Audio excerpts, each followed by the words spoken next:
Deadzone, my fellow gamers. Here, I just wanted to give a quick update.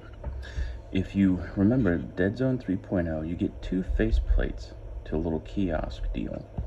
This one's the soda machine or vending machine, and then the other one is a ATM style monitor.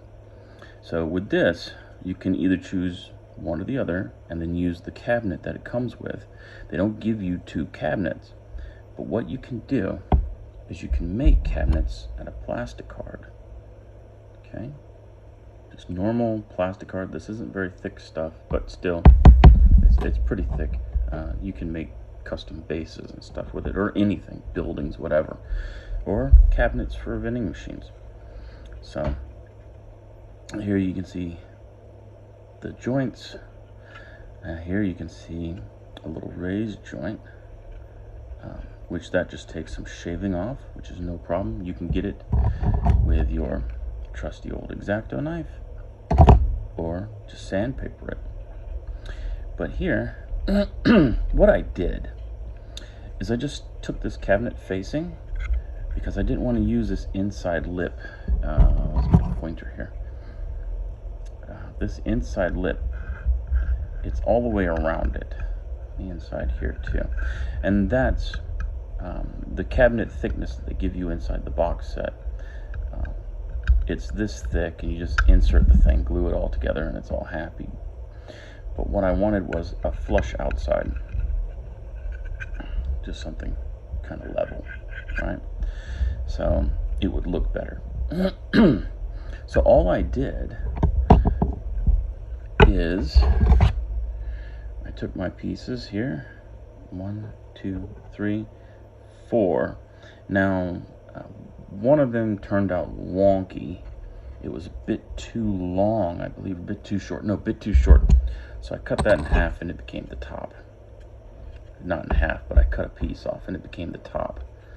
So how I did this is I just took, here we have it, a little Sharpie fine, ultra fine point pen, and I just marked around the top on the plastic card.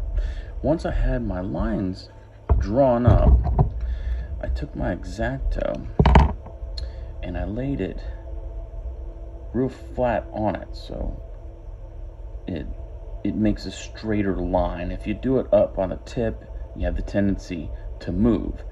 But if you lay your blade all the way down flat like that and then cut, you'll have a nice straight cut, and you can follow your lines easier. This one was going to be part of it, but if you can see, it's not completely flat. It's like going in a little bit. It wasn't the full thing, so I didn't use this piece. But after I've got those nice flat lines, it's like a guideline, and you could still use the X-Acto knife if that's what you've got, and just keep using cuts, or a box cutter maybe for something thick like this. Oh, get back here, boy. There we go. But what I used is a Tamiya plastic scriber 2, I guess is what it is. This is a handy tool for scribing panel lines. It's got that little hook to it,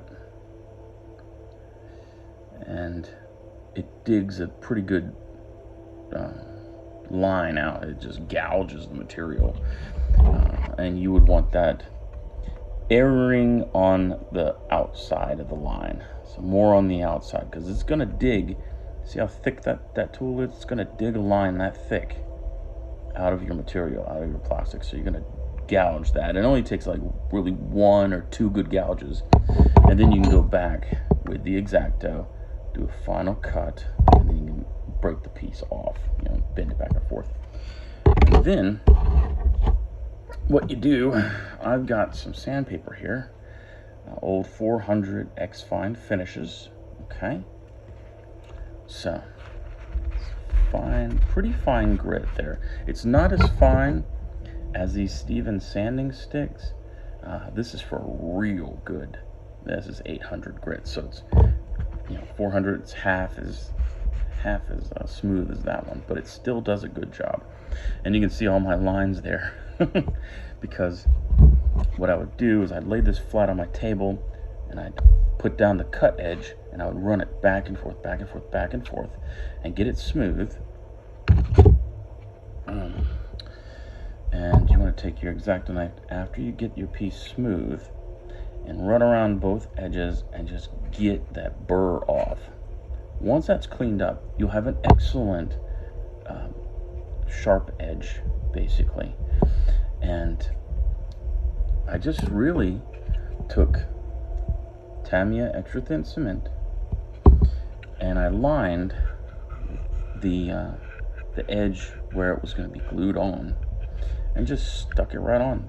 The thin cement is so good for fusing plastics together that it glued in next to no time, really. Now, it was still enough so you can move it around because it's plastic glue. But I started gluing when I had all my pieces finished. That way, I could go move to the next one, move to the next one, move to the next one. And it all lends rigidity to itself. So that's what I did. I got all my pieces cut first. And, there's errors, but they can be fixed quite easily. And so what I'm going to do here, I'm going to go from the opposite side. That means that this blade stays on the surface. Okay, it's going to rise a little bit, but that's okay because you can keep taking material off. And what you're looking for is if your tip of the blade, the first part of the blade, starts taking material off, then you know you're down enough. Okay, that's actually pretty stinking smooth right there. See, there's no real edge to it anymore. And what I'm going to do, because you do have some rounded parts in here where I was a little bit more aggressive with taking the burr off, but what you're going to do, use some liquid green stuff, smooth it on there with a spatula, a nice flat tip. So what I would do is I would touch my tip down here on the smooth side and run it down, because you're going to fill in the gap all the way there because this back end is raised a little bit. You're going to fill in that gap. Let that bad boy dry. It's going to probably take 2 to 3 coats of the liquid green stuff. But once you get that built up, then you're going to go in and you're going to do more sanding. But you're going to do it with the Stevens stick. You see all that green stuff? That was from the werewolf. I was sanding him down. There was something else I was sanding down that was pretty flat. I was able to really get in there. But you're going to sand that down flat. The main reason why I use the 800 grit is because it doesn't grab the kind of frail liquid green stuff and pull it off, because it will be pulled off in chunks. It's just the nature of the beast. So you can sand it all down flat. It's going to be super nice and agreeable. If you want in game, I'm leaving the bottom part hollow because you can put tokens and stuff underneath that if you want to, and like maybe it can be disguised as I'm not really here, like a gaunt droid or something. But anyway, if your guy doesn't have all these tentacles out like this John Doe model, then you can hide them. But it's just an interesting thing. It utilizes all of your terrain, so you don't have a piece that you just bend, you just throw away. It just takes, 4 pieces of plastic card and a little bit of time and energy. And then you'll have, it's like a big piece of scattered terrain. It's nice. So you get to utilize every piece of your terrain. Just a little quick deal. And so back here, yeah, the corruption. I still need to do his liquid green stuff. The gap there around his neck. All the little air holes, air pockets in the tips of his fingers. I might could straighten his blade out a little bit more, but if you remember, his blade was doing the funky chicken over here. It was really crazy. All I did with the base is put down some of that diamond checker pattern, and I beat up some tubes. I put it here. Evergreen strip styrene is just awesome. So, and I do need to get all these joints where his arm fits in. It's terrible kind of joints.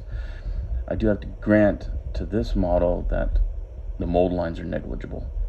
There was some funky stuff going down his leg, but it wasn't bad. It wasn't bad at all.